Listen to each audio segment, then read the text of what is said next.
بسم الله الرحمن الرحيم ومن يبتغ غير الإسلام دينا فلن يقبل منه وهو في الآخرة من الخاسرين.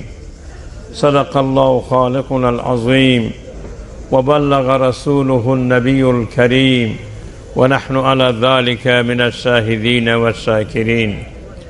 قال الله تبارك وتعالى في شأن حبيبه: إن الله وملائكته يصلون على النبي يا أيها الذين آمنوا صلوا عليه وسلموا تسليما.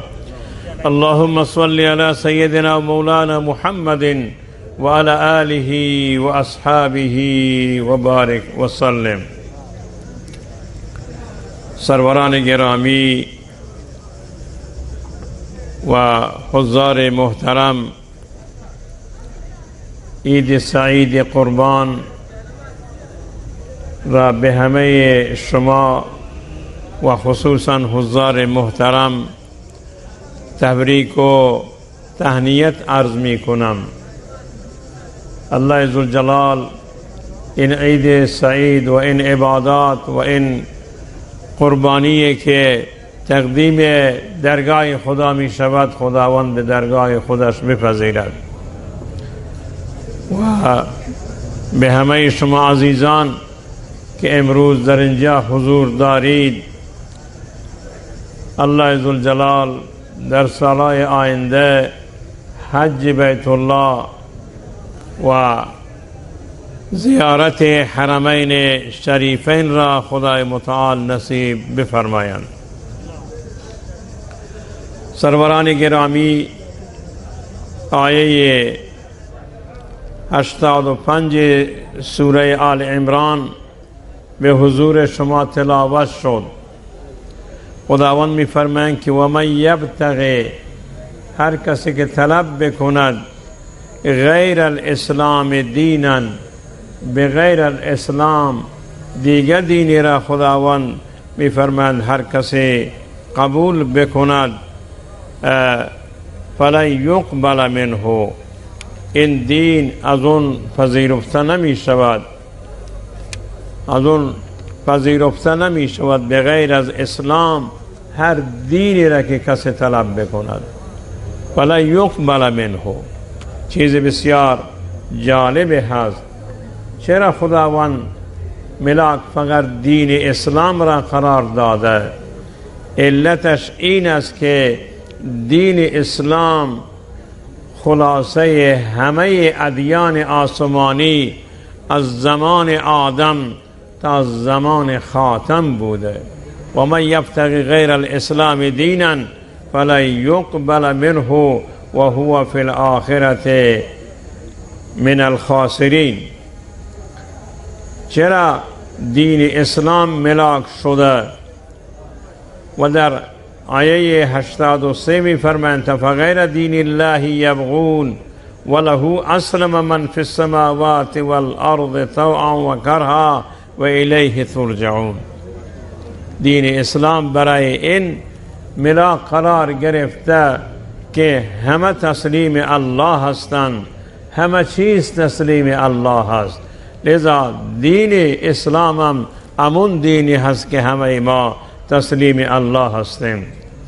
و خلاصه دین خدا این است که خداوند در همینجا می فرمایند در همین آیه 84 همین سوره، قبل از آیه که من خواندم یک آیه قبل از اون می فرمایند قل آمنا بالله، بگو ما ایمان آوردیم به الله، اون چیزی که الله فرموده، و ما انزل علینا، اون چیزی که بر ما نازل شده بر قرآن ایمان داریم، و ما انزل علی ابراهیم، اون چیزی که بر حضرت ابراهیم نازل شده، بر اسماعیل نازل شده، بر اسحاق نازل شده، بر یعقوب نازل شده و بر اولاد حضرت یعقوب نازل شدند. و ما اوتی موسی، اون چیزی که موسی داده شده، و عیسی و حضرت عیسی داده شده، و النبیون من ربهم، و همه انبیا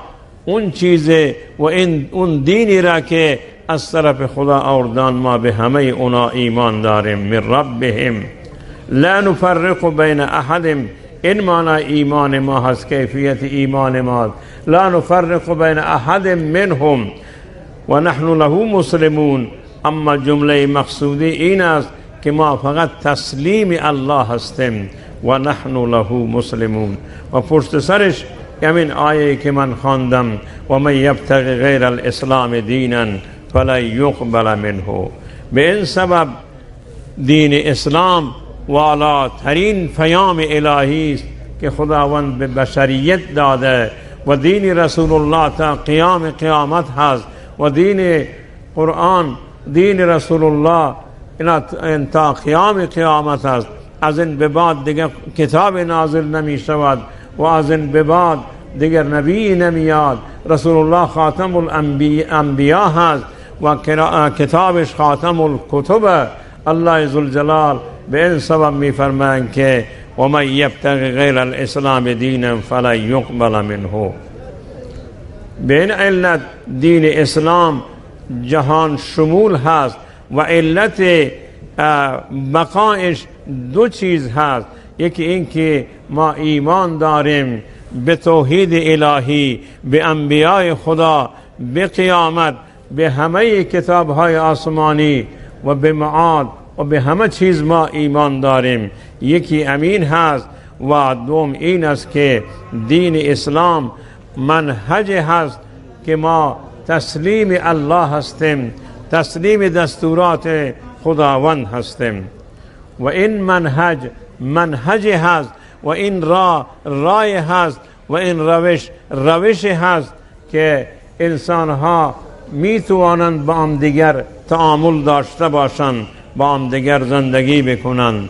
ما اینطوری نیستیم که یک پیغمبر را قبول بکنیم پیغمبر دیگری را رد بکنیم، بلکه ایمان به خدا و به همه انبیاء خدا، به ملائکه، به کتب آسمانی، به معاد و همه چیزهایی را که الله ذوالجلال بیان کرده ما ایمان داریم.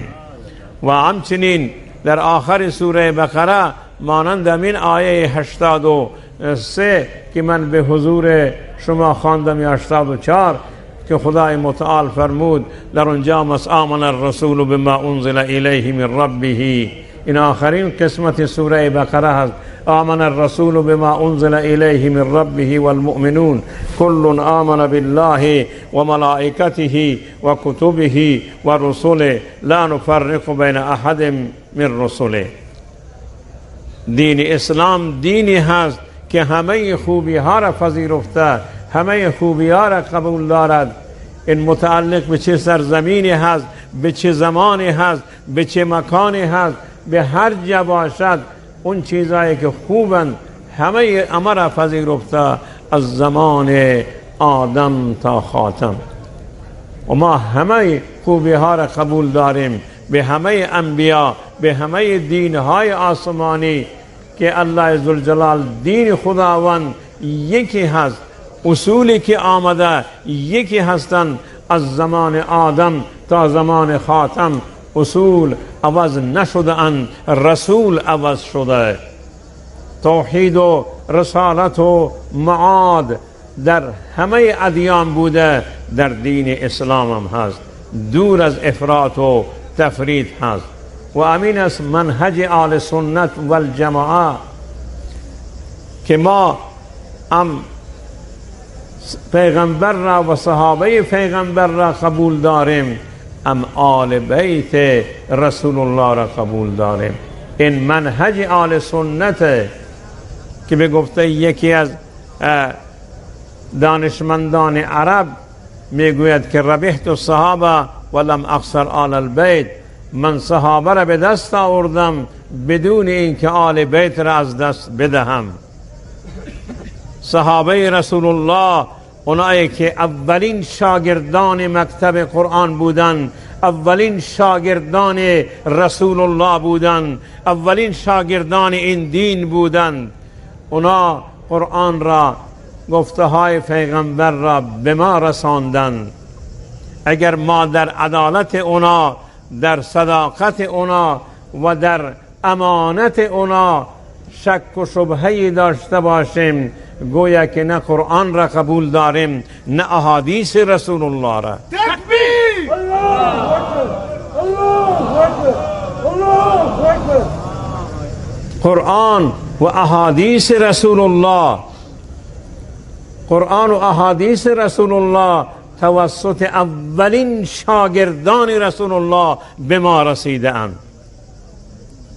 اگر ما اولین شاگردان رسول الله را بد بدانیم، مرتد بدانیم، خلاف دین بدانیم، پس بدانیم که ما هیچی نداریم. تکبیر! الله اکبر! الله اکبر! الله اکبر! قرآن توسط اونا به ما رسید، احادیث رسول الله توسط اونا به ما رسیدند. اونایی که یاران رسول الله را رد می کنند حقیقتا یک روایت مرفوع هم ندارند. تکبیر! الله اکبر! الله اکبر! الله اکبر! الله اکبر! چون حدیث به رسول الله می رسد توسط صحابه، ما تا به صحابه نرسیم، تابعین به صحابه، صحابه به رسول الله و رسول الله از جبرائیل و از الله روایت می کنند. پس این منهج هست که منهج ائمه انبیا هست، این اصول هست که اصول ائمه انبیا هست.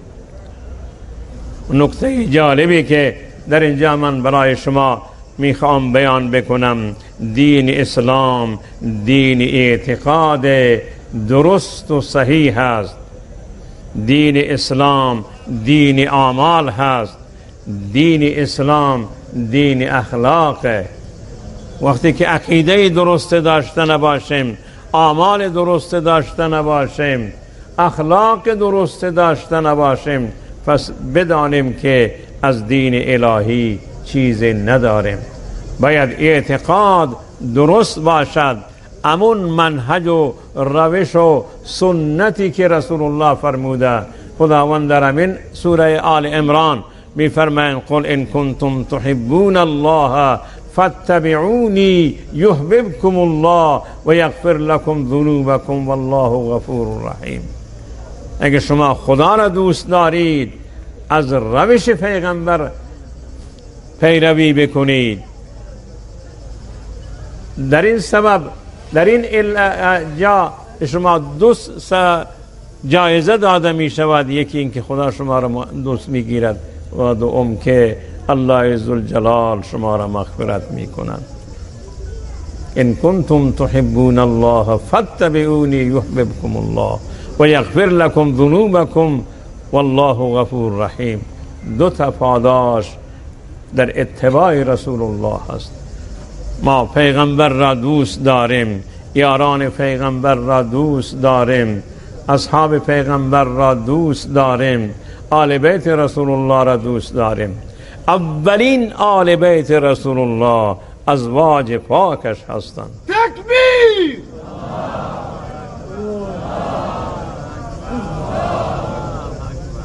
لا تدخلوا بیوت النبی. این بیوت نبی امون بیوت امسران پیغمبر بودن. خداوند می فرمایند واذکرن ما یتلی فی بیوتکن، ای امسران پاک رسول الله بیاد بیارید، شکر نعمت بکنید که قرآن در خانه های شما نازل می شود. اولین آل بیت رسول الله امسران گرامی رسول الله هستند. بعد از اون آل علی، آل جعفر طیار، آل عقیل، آل عباس، اینا را همه آل سنت اینا را جز آل بیت رسول الله می دانند. و دین رسول الله دین کامل هست، کامل به رسول الله رسید. رسول الله کامل به ما تحویل داد و صحابه کامل دین را به ما تحویل دادند، تابعین به ما تحویل دادند، از اسلاف ما گرفته از صحابه کرام تا امروز ما این دین را از بزرگان دین حاصل کردیم. و دوستی رسول الله، دوستی آل بیت رسول الله، دوستی صحابه رسول الله جز ایمان ما هست. احترام اونا جز ایمان ما هست. پیروی از منهج اونا، از روش اونا جز ایمان ما هست. و من این آیه را خواندم که و من یبتغی غیر الاسلام دینا فلن یقبل منه، از اون قبول نمیشه و هو فی الاخرة من الخاسرین.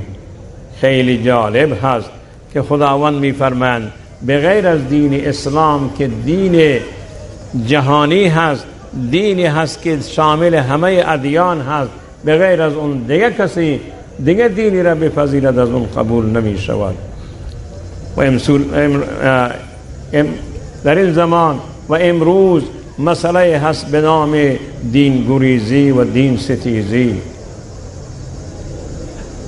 دین اسلام دین هست که بهترین ها را به ما معرفی کرده، اما کسانی که شناخت ندارند از دین اسلام از دین فرار میکنند، با دین ستیز میکنند و میجنگند به گمان خودشان که هیچ وقت پیروزم نمیشوند.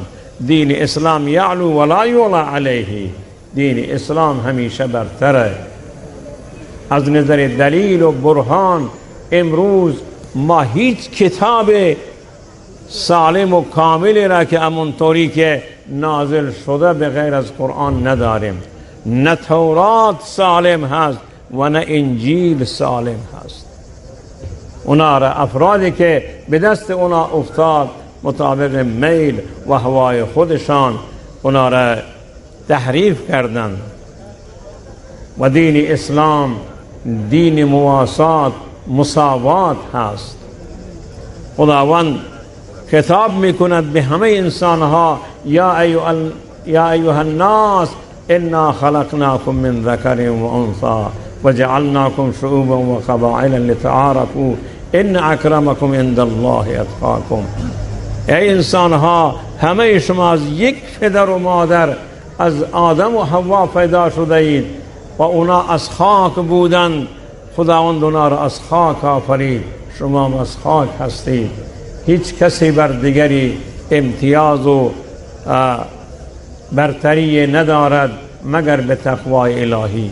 یا الناس انا خلقناكم من ذکر و انثى وجعلناكم شعوبا و قبائل.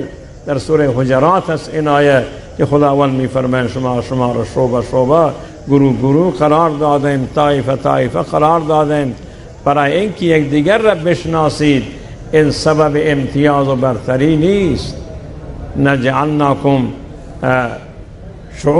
وجعلناكم شعوبا و قبائل لتعارفوا ان اکرمکم عند الله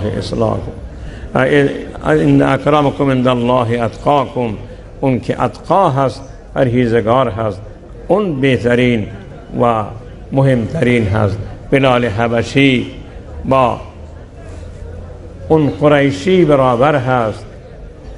عرب با عجم مساوی است و عجم با عرب مساوی است که در خطبه حجة الوداع رسول الله فرمود لا فضل لعربی علی عجمی ولا لعجمی علی عربی مگر به تقوای الهی. و اونایی که دین ستیز و دین گریزند بدانند که دین اسلام همه خوبی ها را آورده و بدی ها را رد کرده. منکرات زیادی بودند که دین اسلام اونا را رد کرده، کفر و شرک را رد کرده و گفته ان الله لا یغفر ان یشرک به و یغفر ما دون ذلك لمن یشاء. اولین گناه کفر و شرک هست که حضرت لقمان به فرزندش میگوید یا بنی لا تشرک بالله ان الشرک لظلم عظیم. شرک ظلم عظیمی هست. و بازم خداوند در سوره فرقان در آخرش در صفات عباد الرحمن میفرماند والذین لا یدعون مع الله اله آخر. عباد الرحمن کسانی هستند که امرای خدا کسی را نمیخوانند. این یکی دیگر کسی را صدا و ندا نمی کنند. دوم اینکه قتل نفس نمی کنند. سوم اینکه زنا نمی کنند. اولین گناه کفر و شرک هست. گناه دوم قتل نفس است که کسی یک انسانی را بنا حق بکشد. خداوند می‌فرمایند که و من یقتل مؤمنا متعمدا، هر کسی یک مؤمنی را به قصد بکشد فجزاؤه جهنم. 5 تا جزا را خدا برایش گفته. یک جزایش جهنم هست، 2 خالدا فیها، 3 و غضب الله علیه، خداوند بر این کسی که قاتل هست انسانها را به ناحق می کشد، به ظلم و ستم می کشد، خداوند می فرماید جزای سومش غضب خدا بر اون هست. کسی که غضب خدا بر اون باشد اون هیچ وقت کامیاب نمی شود. و 4م لعنت خداوند بر اون هست. و لعنه و 5م و اعد له عذابا عظیما، یک عذاب بسیار بزرگی را خداوند برای اون آماده کرده. اگر کسی بیاد و کشتن مسلمانان را جایز بداند و کشتن مسلمانان را و ظلم و ستم را جایز بداند، قطعا بدانید که برایش این 5 جزا هست. یکی جهنم، دوم دائم در جهنم که به معنی مکث طویل باشد، یا اینکه اگر مستحل حلال بداند کشتن مسلمانان را خالدا فیها، و 3م غضب خدا، 4م لعنت خدا و 5م عذاب عظیم برای اون آمده هست. این ظلم دوم، منکر دوم، کبیره دوم. 3م ترک نماز هست و ترک نماز هم یکی از گناهان کبیره هست که خداوند در سوره مریم می‌فرمایند بعد از اون که از دا انسان والا مقام، دا انسان خوب الله عزوجل یاد میکنند، از حضرت زکریا گرفته و تا سایر انسانهای خوب که در سوره مریم از دا انسان والا مقام که من جمله حضرت مریم است یاد شده. می‌فرمایند فخلف من بعدهم خلف اضاعوا الصلاة واتبعوا الشهوات وسوف یلقون غیا. بعد از اون انسانهای خوب افراد بد آمدن جانشین اونا شدن، ادعا می کردن که ما پیروی اونا هستیم، اما اولین چیزی که اونا ضایع کردن نماز بود. و اضاعوا الصلاة، نماز را ضایع کردن، و اتبعوا الشهوات. خداوند می فرمایند زود هست که اونا به عذاب جهنم روبرو بشوند. و همچنین در حدیثی است که رسول الله در چندین روایت می فرمایند که فرق مسلمان و فرق کافر در نماز خواندن هست. الفرق بین العبد والکفر، در میانی الرجل والکفر می فرمایند که الصلاة هست، نماز هست. لذا نماز یک فریضه الهی است که بعد از توحید اولین حکم خداوند می باشد.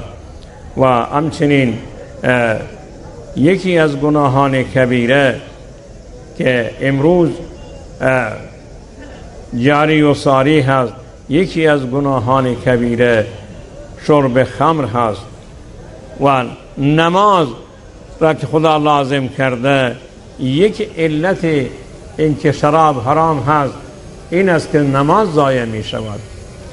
می‌فرمایند که خداوند در آیه 90 سوره مائده می‌فرمایند انما الخمر والمیسر والانصاب والازلام رجس من عمل الشیطان فاجتنبوه لعلکم تفلحون. کامیابی را می‌خواهید از شراب خوردن، از قماربازی، از اون خرافه پرستی که این انصاب به زبان بلوچی اون را میگفتن سابقا لکر و زیارت، از اینا دوری بکنید. این که میان هر کسی برای خود یک چیزی را نصب میکند، قبرهای فرضی، جاهای فرضی را که اصلا اونجا وجود خارجی ندارند، میان و شب و روز در اطراف اونا طواف میکنند، سجده میکنند، حاجت میخواهند، اونا را مشکل گشا میدانند، اینا انصاب یا برای اونا ذبح و قربانی میکنند. همون طوری که در هفته گذشته برای شما بیان شد ان صلاتی و نسکی و محیای و مماتی لله رب العالمین لا شریک له و بذلک امرت و انا اول المسلمین. پیغمبر فرمودند و ما میگم انا من المسلمین، من یکی از مسلمانان هستم. و نماز را با جماعت در مسجد بخوانیم. و ضایع کردن نماز یک گناه کبیره هست. حضرت عمر فاروق رضی الله تعالی عنه در موطا امام مالک هست که فرمود ان من اهم امورکم الصلاة، مهمترین کار شما نماز هست.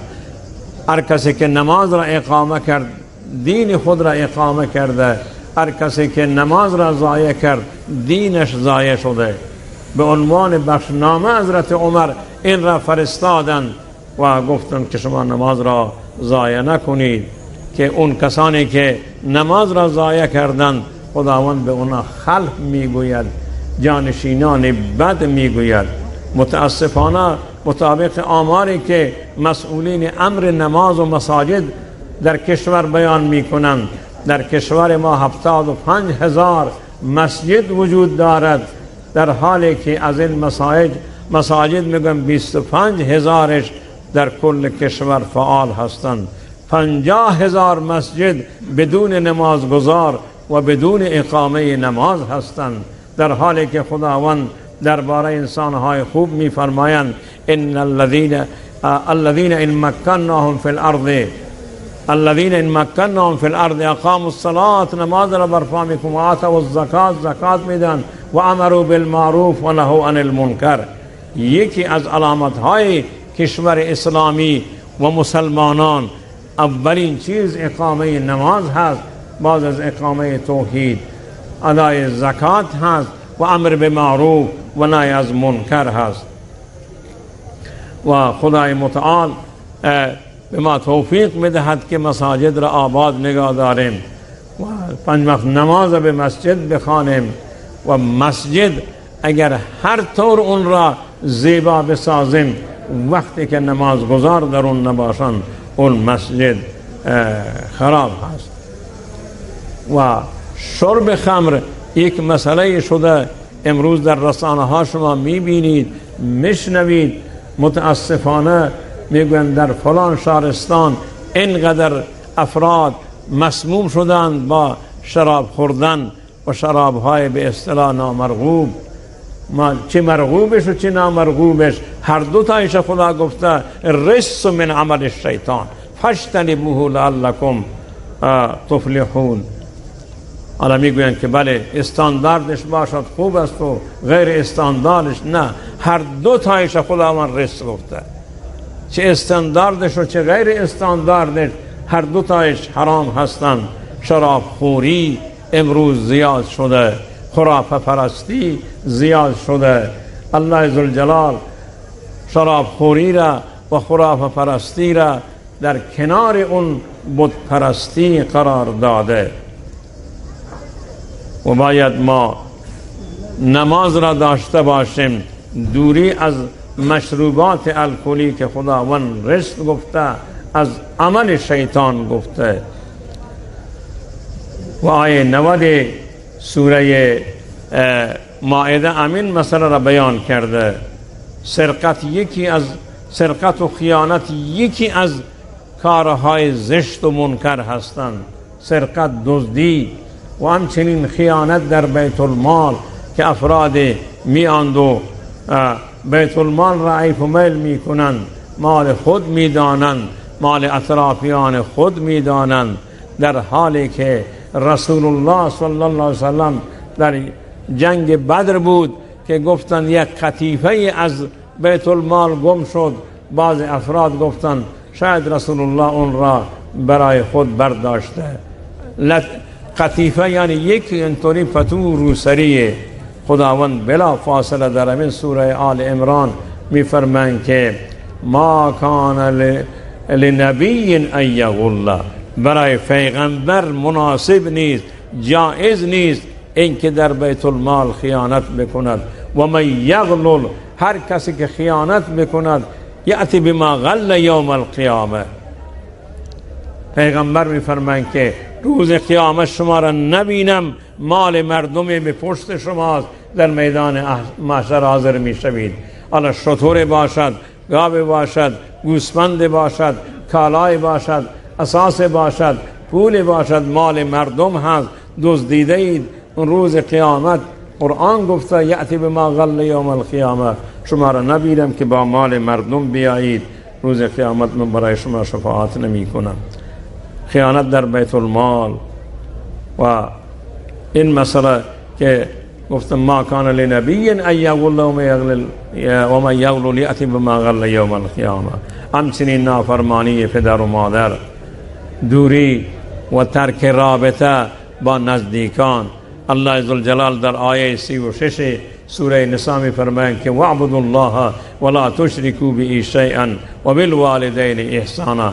بعداً خداوند هم حقوق خود را، حق خود را و هم حق اطرافیان ما را، چه بستگان ما باشند، چه همسایگان ما باشند، چه جامعه ما باشند، اونا را خداوند فرموده که حق اونا را ضایع نکنید. توصیه به جوانان این است که تقوا و دوری از اختلاف داشته باشید. تقوا را پیشه بکنید، دوری از اختلاف، دوری از اعتیاد و دوری از بیبندوباری. بیبندوباری یک چیز هست که این را هیچ دینی نپذیرفته. زنا در هیچ دینی جایز نیست. انسانیت زنا را نمیپذیرد، انسانیت دزدی را نمیپذیرد، انسانیت دروغ را نمیپذیرد، انسانیت خیانت را نمیپذیرد، انسانیت ظلم را نمیپذیرد. تکبیر!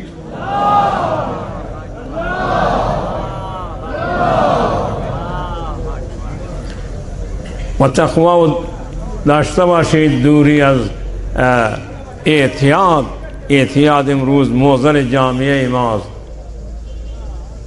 میبینیم که افرادی که معتاد شدن اول خود را خراب میکنند، بعداً اطرافیان را خراب میکنند، بعداً جامعه را خراب میکنند و این خرابی اونا متعدی هست، به همه میرسد و دود اونا به چشم همه میرود. و عید قربان عید مواسات هست، عید همدردی هست و عید گذشت هست. از هم دیگر گذشت داشته باشیم اگر میخواهیم که خدا از ما گذشت بکند. گذشت داشته باشیم. و بحران هایی که امروز در کشور هستند خیلی زیاد هستند، اما چند تایی را من میگویم و این را من بیان میکنم باید اون کسانی که کشور در اختیارشان است، امور مملکت را دارند، به فکر این بحران ها باشند. بی آبی یک مشکل هست که جامعه ما را رنج میدهد. امروز کم آبی و بی آبی همه از اون رنج میبرند. یک انسانی که وقت نمازش شده اون نماز گذاره شیر باز میکند، آب در اون نیست. وضو لازم دارد، شستن بدن لازم دارد، آب نیست. آب نوشیدنی و خوردنی نیست، آبی که برای طهارت بدن و وجود ماست. اون آب بی آبی یکی از بحران هاست. و دوم هوای آلوده. هوای آلوده در شهرهای بزرگ هوا آلوده هست، خصوصا در جنوب شرق کشور و در جنوب غرب کشور که امروز مردم اونجا مبتلا هستند به خاک خوردن. خاک توی چشمشان هست، خاک در ریه اونا هست، خاک در وجود اوناست. در همین چند روز گذشته 1200 نفر در زابل فقط بر اثر ریزگردها و آلودگیها آلوده شدند. ام آب ندارند بخورند، ام هوایی نیست که اونا استشمام بکنند. همیشه صحبت در مجلس و جاهای زیاد می شود که ما برای این ریزگردها، برای این هوای آلوده، برای این شنای روان ما فکر می کنیم. همیشه فکر و تعالی فکر هست و ذکر هست و هیچی نتیجه ای ندارد. ذکر است و فکر است، اما عملی را ما نمی بینیم که اینا بیان. با علوم امروزی می شود این ریزگردها را، این آلودگی ها را جلوگیری کرد. مردم سیستان و بلوچستان، مردم خوزستان و غرب کشور چه گناهی دارند که بر اثر این آلودگی وجودشان در خطر باشد؟ بر اثر این که شن روان میاد دید کافی ندارند، در هر روز چندین نفر بر اثر تصادف جان خود را از دست میدهند. و سوم، آمار بالایی که امروز از مرگ و میر هست. واقعا ما خسته شده ایم. خدا میداند روز نیست که در همین منطقه ما جنازه ای نباشد، چندین جنازه نباشند، یا بر اثر فقر و بیچارگی که پول درمان و دوای خود را و دکتر خود را ندارند از بین می روند.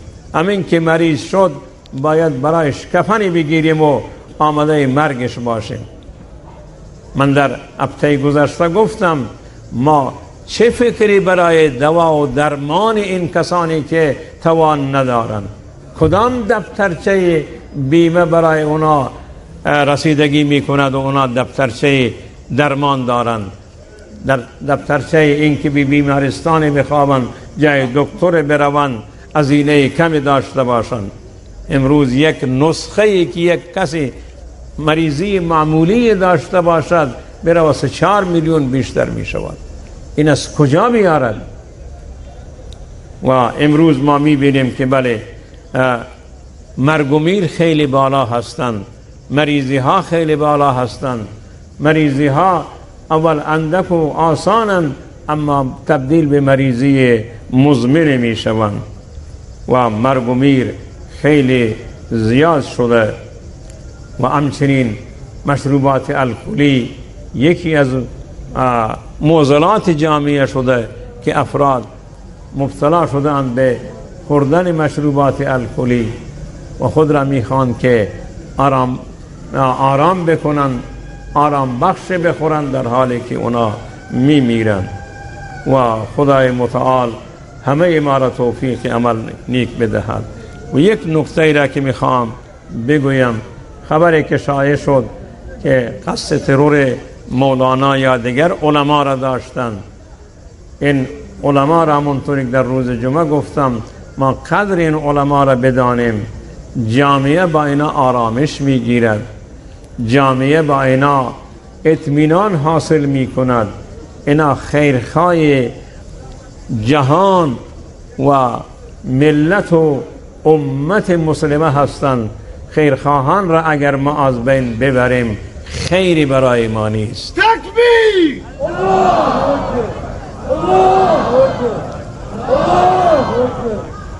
اگر یک کسی بر خلاف هوای نفس ما که ما خود ما مقصر بودیم صحبت کرد، ما خود را اصلاح بکنیم و اون ناصر از بین نبریم که مصیبت ما چندین برابر می شود. تکبیر!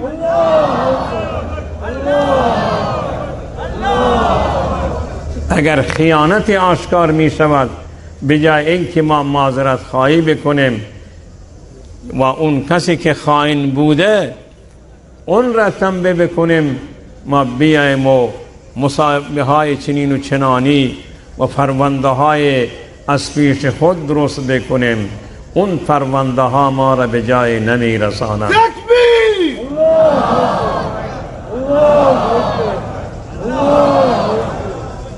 مولانا روم جمله دارند: انچه او پنهان بود پیدا شود، هر که او خائن بود رسوا شود.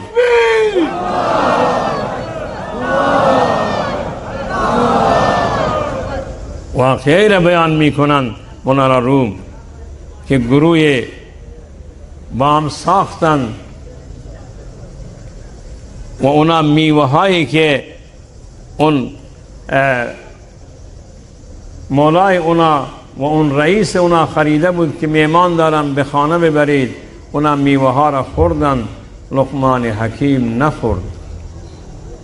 دوباره گفتن میوه ها کجا شدن؟ میوه هایی که ما گرفتم میوه های خوبی بودن، علامون بدایش موندن، اینا را که خورده؟ همه شهادت دادن که لقمان خورده. لقمان گفت دروغ میگویم. و خیلی خوب بیارید آب آوردند و گفت که این آب گرم به اینا بدهید. خیلی آب زیادی گفت بدهید تا بنوشن. خودش هم نوشید. گفت الان شلاق بردارید ما را جلو بیندازید تا فلان جا بدوانید. وقتی که دواند اونا را همه استفراغ میکردن میوه و لقمان استفراغ میکرد آب خالص و آب صاف. در اینجا بود که لقمان گفت هنچی او پنهان بود پیدا شود، هر که او خائن بود رسوا شود. تکبیر!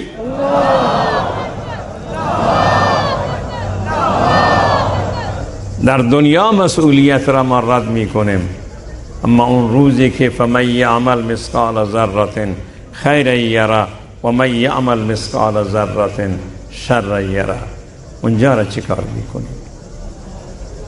اونجا که خداوند علیم به ذات صدور است اونجا را چی کار میکنیم؟ اونجا که خدا خودش گواه است، فرشتگان الله گواه هستند، زمین گواه است، دست و پای خود ما گواه هستند.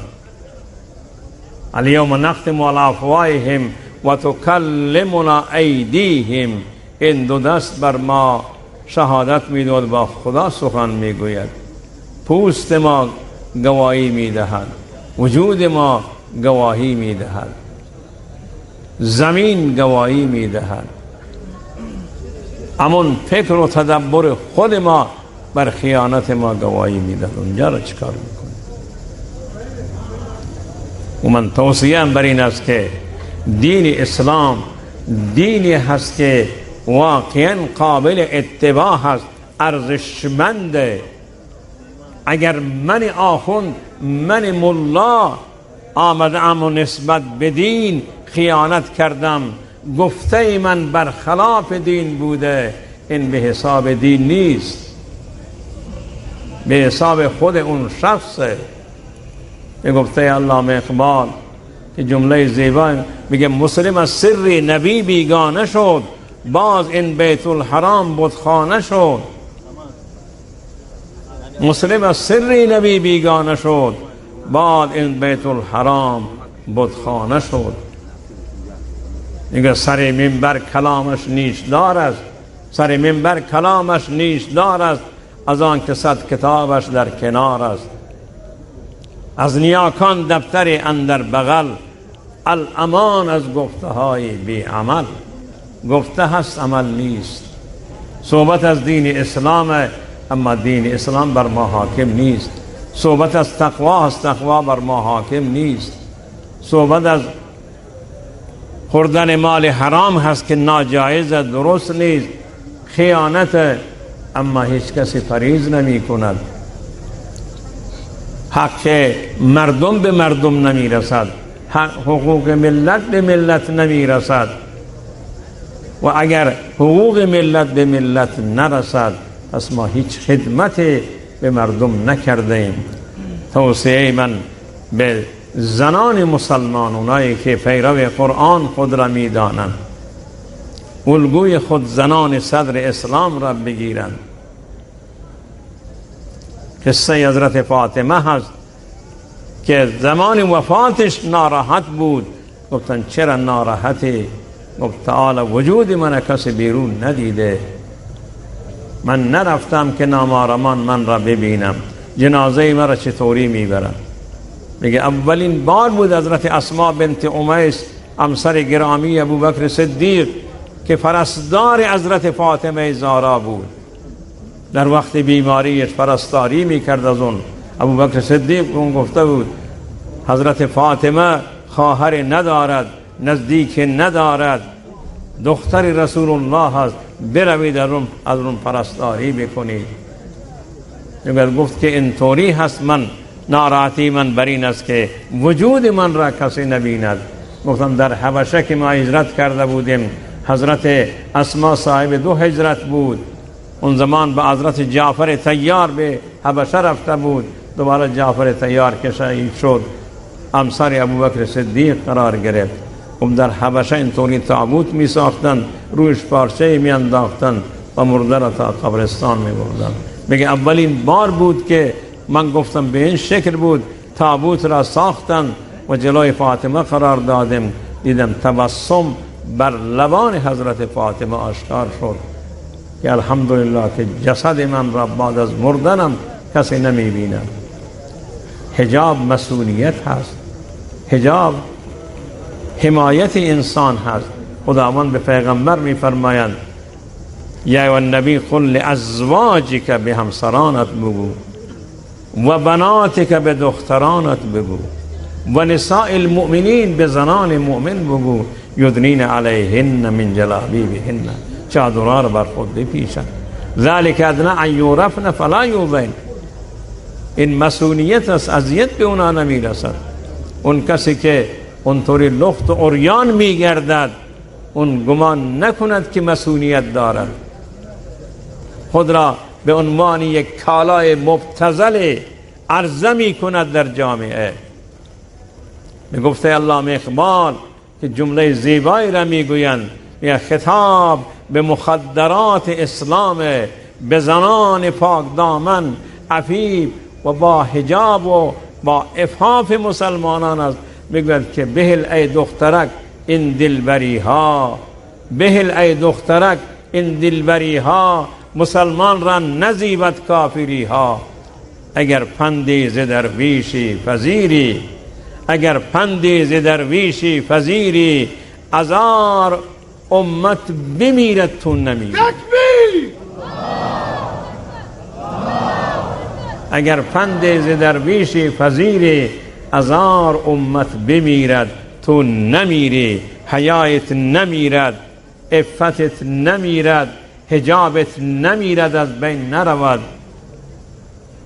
ما متشرع هستیم، پیرو شریعت هستیم، پیرو قرآن هستیم، پیرو دستورات رسول الله هستیم، پیرو اون زنان عفیف و پاک دامن صدر اسلام هستیم. اونا چطوری رفتار داشتن، چطوری لباس داشتن. اگر ما یک کالای خوبی را پنهان می کنیم، کالای خوبی را در جابه قرار می دهیم، کادویش می کنیم، اون خوبی اون را نشان می دهد. طلا را کادو می کنند، در جابه قرار می دهند و اون را تحویل مشتری می دهند. اما سیب زمینی را که تعالی کسی کادو نکرده. روی تراکتور هیچ کسی چادر نمی اندازد. تراکتور غرازه ماشین که بهترین ماشین، مدل بالا هست، ارزشش بالا هست، اون را در گاراژم رویش چادر می اندازن. بیرون از خانه هم در خیابان هم رویش چادر می اندازن. تقاضای من این است که زنان ایرانی غیر از اینکه پیرو اسلام هستند، اگر پیرو کشور و خود را ایرانی اصیل می دانند، در ایران باستان بدحجابی و بی‌حجابی وجود نداشته. اینم توصیه من به زنان مسلمان هست. توصیه من به جوانان این است که دین گریزی و اینا کار درست نیستند و وقتم تمام شده. الله ذوالجلال همه ما را توفیق عمل نیک بدهد و این آیه را ملاک قرار بده که ومن یبتغی غیر الاسلام دینا فلن یقبل منه و هو فی الاخرة من الخاسرین. در آخرت از خاسرین، جز خاسرین نباشیم. و جزاکم الله خیر.